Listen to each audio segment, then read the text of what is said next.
আমরা মানুষ অলসতা মন নিয়ে বসে থাকি। আসলে কখনো ভাবিনি যে কিছু করলে সফলতা পাওয়া যায়। তাই আমরা অলসতা ছেড়ে দিয়ে মন দিয়ে কাজ করি। কাজ করলে দেখবেন সফলতা অবশ্যই আসবে এবং আপনার মনের দুর্বলতা কেটে যাবে।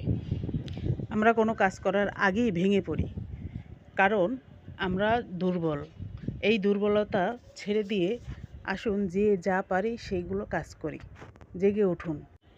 আমাদের সমাজে কিছু অলস প্রকৃতির লোক আছে যারা কিছুই করতে চায় না, অকর্মা থেকে যায় এবং বড় বড় কথা বলে। মা খালাদের কাছে শুনেছি ডাটের বাবু হাটে যায় 32টা জামা গায়, আরও 5টা চায়। এসব অলস প্রকৃতির লোকগুলোই ঠিক এরকমের। জেগে ওঠো ভাই বোনেরা, আমার মতো জেগে ওঠো, কাজ করো, ভিডিও বানাও, সফলতা অর্জন করতে পারবে।